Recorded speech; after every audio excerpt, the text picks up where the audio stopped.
Trader.com's Daily Brief.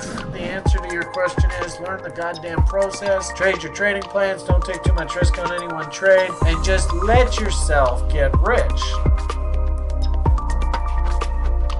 All right, hello everybody. Welcome back to another episode of The Rational Investor. This is Julian reporting in with no camera. Why do I have no camera today? I know you guys prefer when you can see my face, but unfortunately today I had to move. So I'm in a brand new place, new start. I think it's an upgrade. It's a downgrade in terms of costs, but an upgrade in terms of it has even better view than my old place. It's on an even higher floor. It's got even more space, and it's in an even better location. I would call that hashtag value. Maybe next stream I'll show you guys. I don't know if I want to show it too much. I want to keep some level of security, especially with crypto going to the moon and TRI going exponentially higher. I don't want anybody hunting me down and knowing my exact location. Always important to protect yourself, and especially if you're in crypto and you're public. I don't want to. Who knows who's listening and who might kidnap you and ask for all your crypto. So I hope you guys had a great week. I had a crazy day. I've been moving all day since 6 a.m. this morning. It's now midnight here. I had a coffee earlier, so that's kind of powering me, and I'm gonna go to sleep soon after this. But yeah, that's my life update. I'll give you more of an update next week and maybe a bit on the site. Maybe I'll post some pictures. I'm gonna adjust the volume. I think it's a little bit too high. I'm seeing some like red here on the volume gain. I'm gonna lower that a little bit.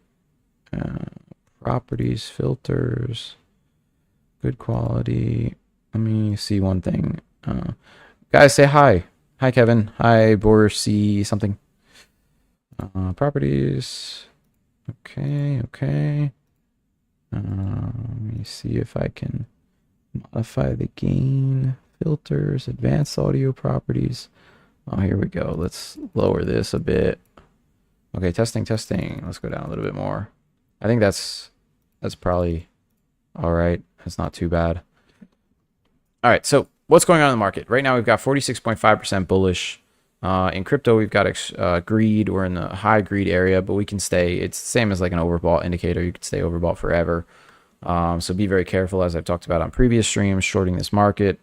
It's an extremely dangerous and possibly destructive idea.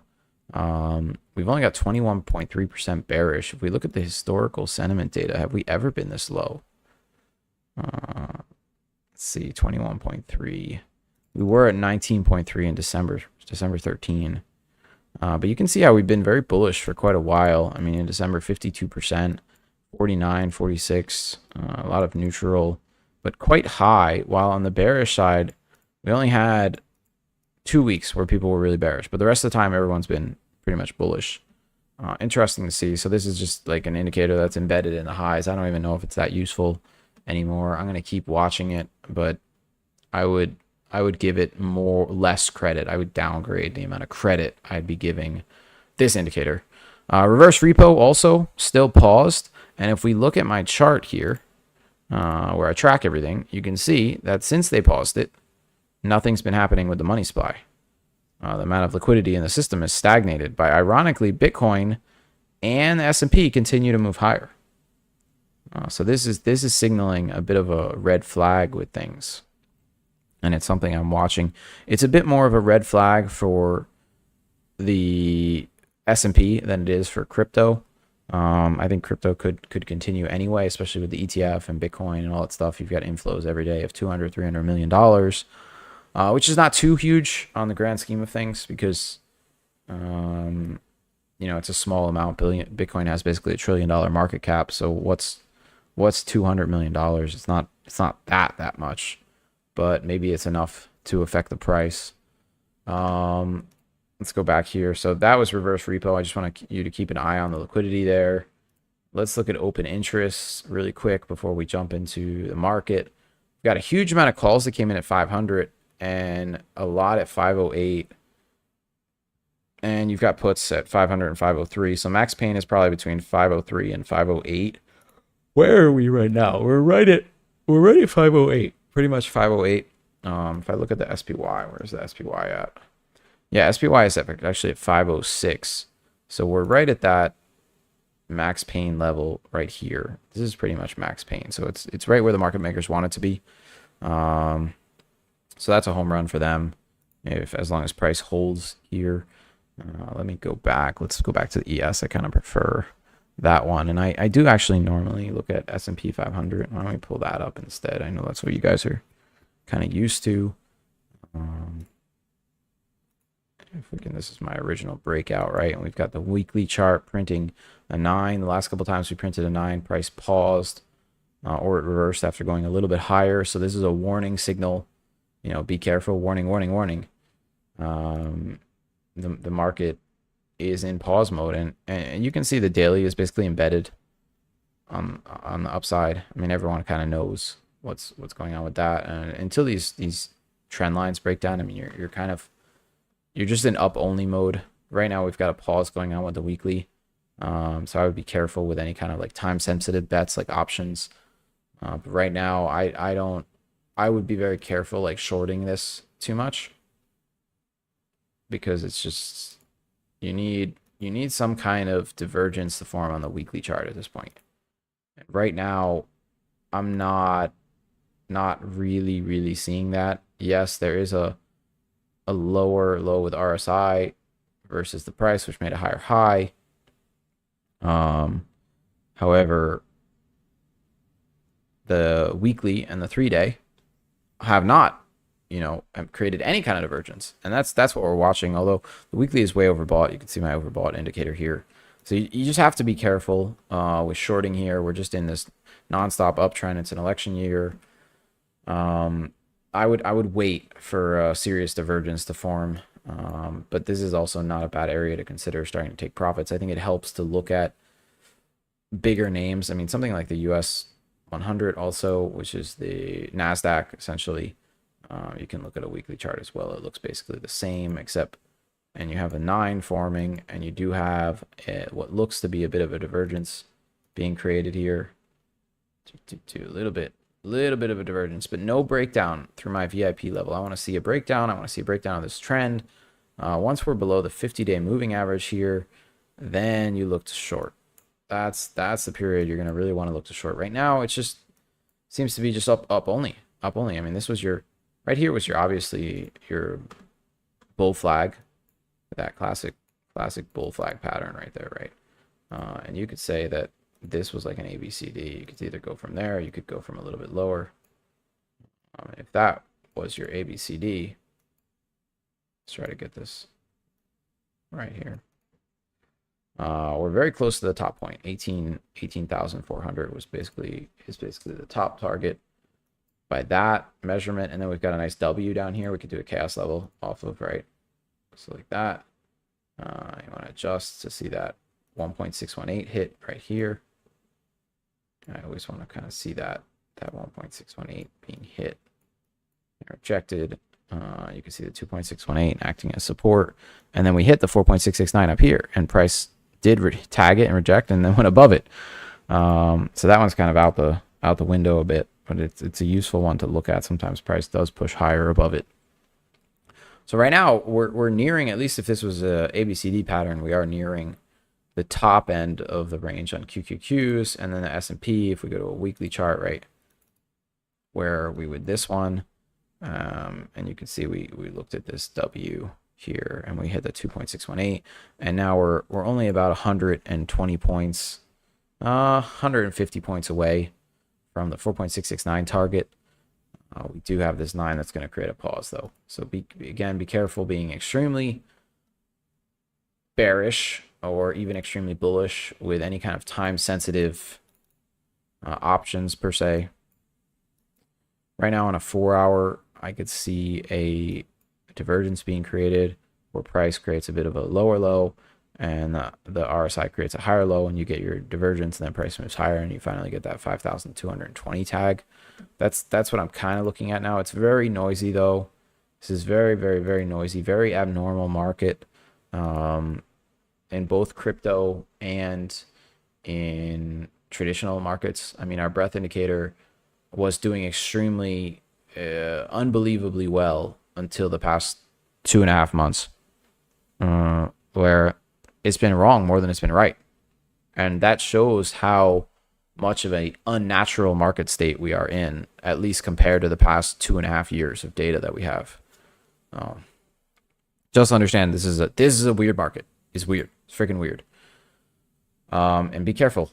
You got to keep your bets small. So that's the S&P. You guys are asking like, well, what are my trades? What should I be doing?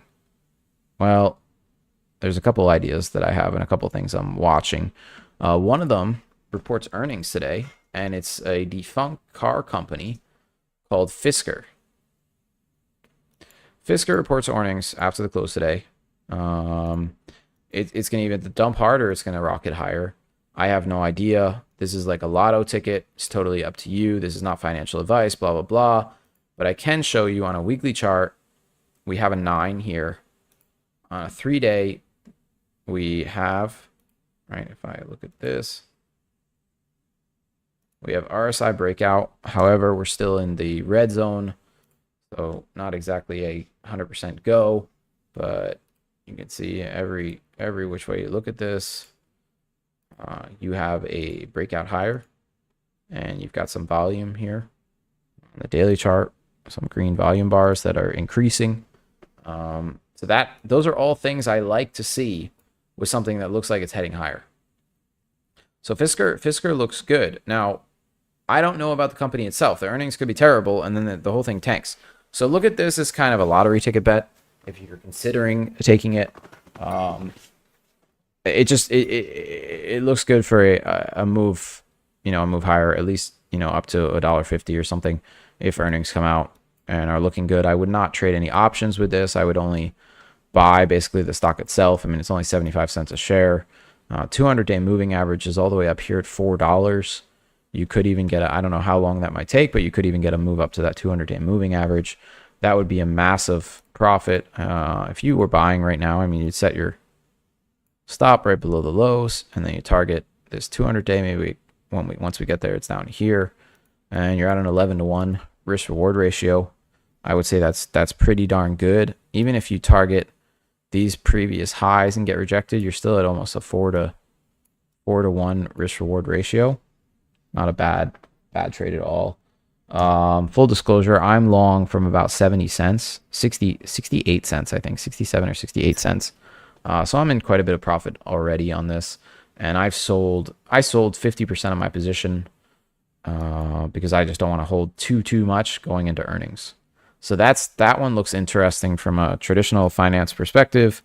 The other one I did a Beyond Meat trade. Let's look at where Beyond Meat is. Yeah, it took off. I think it's going to fill this gap, so be careful with this. And then after it fills the gap, maybe you've got a potential upside, but I don't think the company's doing that well. I think it's been exposed for a few red flag behaviors. So I'm just meh about it. What was the other one I was watching? FSR and NAAS is... No, that one it's not that. I can't remember the name of the other one. So I will look at it and we'll talk about it I'll check on my phone. And we'll talk about it in the after party, where I will go into even a few other special secret trades.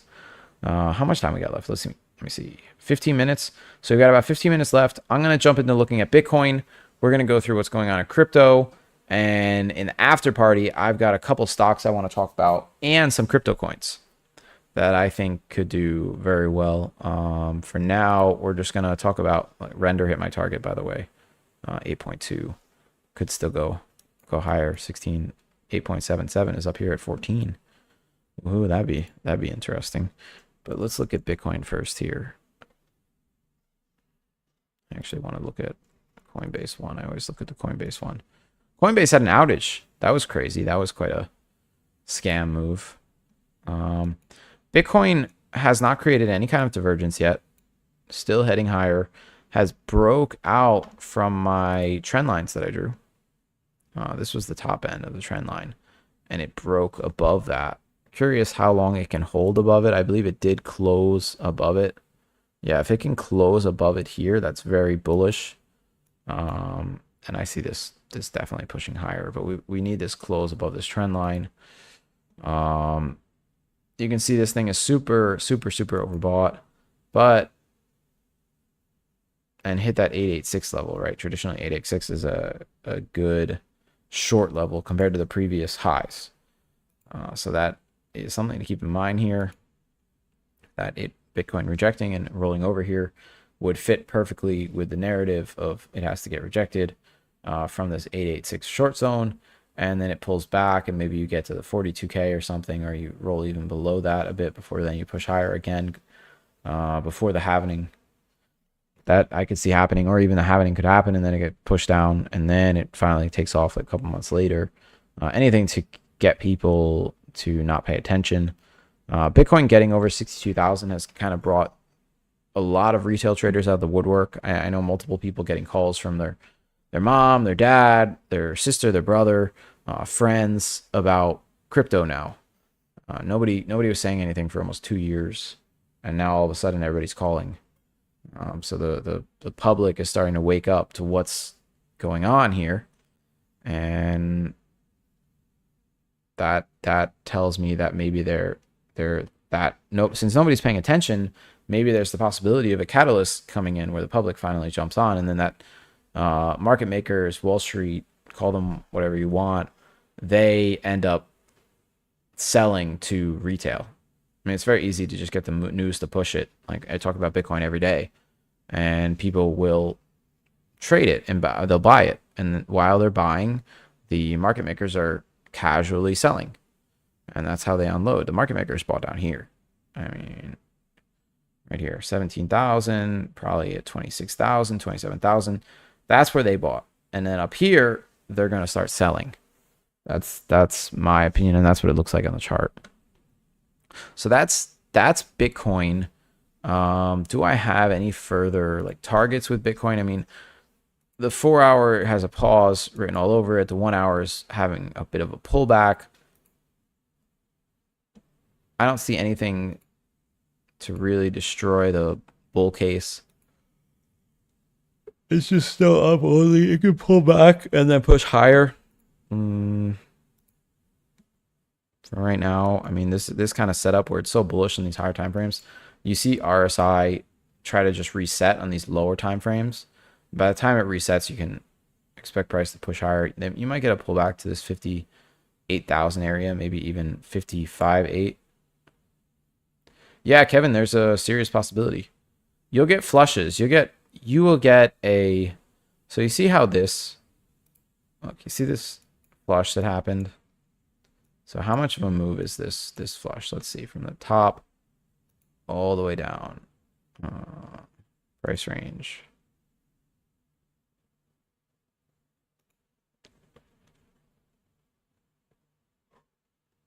So from the top to the bottom here, Bitcoin moves 9%. So anyone that had above 10x leverage and bought up at the top area probably got liquidated. And that provided enough fuel to kind of send Bitcoin a little bit higher again, and then continue the distribution. And that'll just continue until this time is different.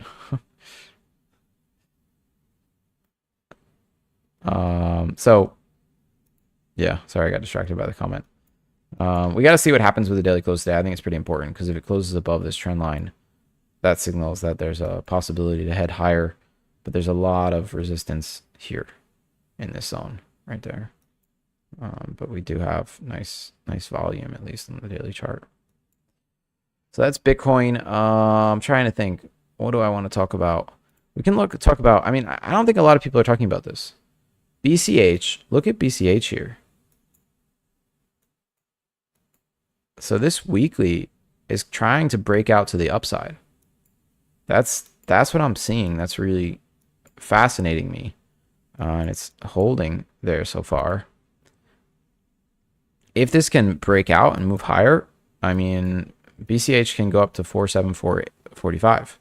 which is a solid from right where it is right now all the way up to here. It's a 53% return. The problem is price already took off, so your stop has to be kind of down here, and even that's kind of risky, and you're at a 2.52 to 1. If you pull it down further to where it should be, you're at a 1.47 to 1. So not the best risk reward ratio unless you're willing to set your stop like very close to your entry, because price is just pushed higher so much. You can see no divergence either. It just keeps pushing higher. Another one is Litecoin, right? So Litecoin had it spike to the upside, push to the downside, but on the higher time frames, it looks kind of the same as BCH, where price moved out of a range. You got a bit of a W happening, and final target is 146. So that's a little bit less than 100% return. So these are like boomer coins. I know that they're like blue chip boomer coins, but if these can just push a little bit higher and hold, I could see them doubling very quickly, because I think nobody is paying attention to them. They've been consolidating for an extremely long time.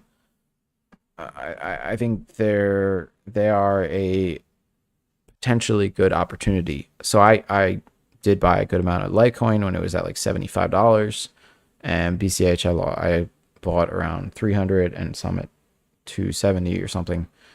So it's all in profit so far. But I'm just trying to explain my methodology for these kind of, I guess you could call them, yeah, boomer blue chip coins.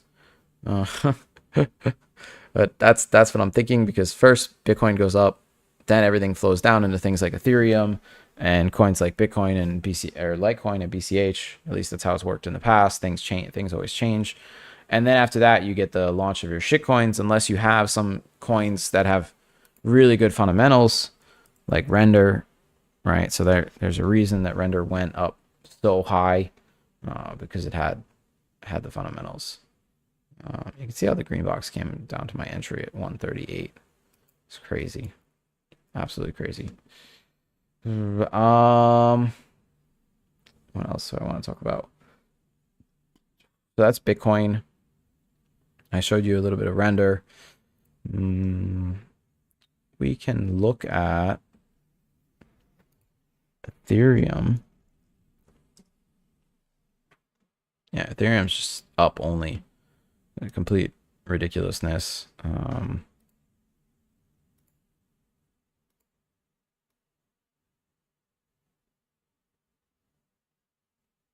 Yeah, so this one blew way past the original ABCD.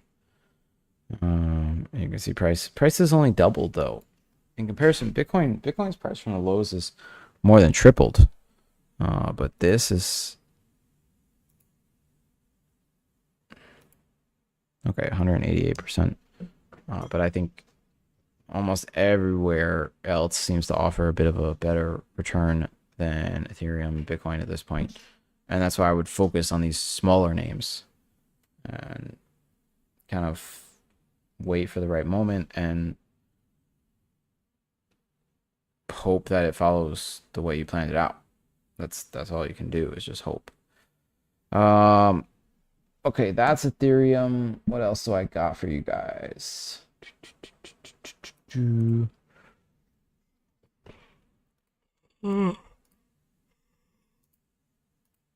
Okay, we have, what was the one? I came across a really good looking coin the other day. You guys know that I only like to talk about coins that you can actually like still buy them. I don't like to talk about like, oh, this coin, look at where this coin went and it already took off. That's not useful to anyone listening. You guys want to know what is going to take off next. And that's why I kind of talk about some of the names that I talk about. So yeah, even if they're not very well known. Let me see. Let's look at the crypto. My understanding, Solana took off and it's up like 30%. Yeah, look at this move. Yeah, if you bought it here, it's up 30%. It's crazy. And if this is your W,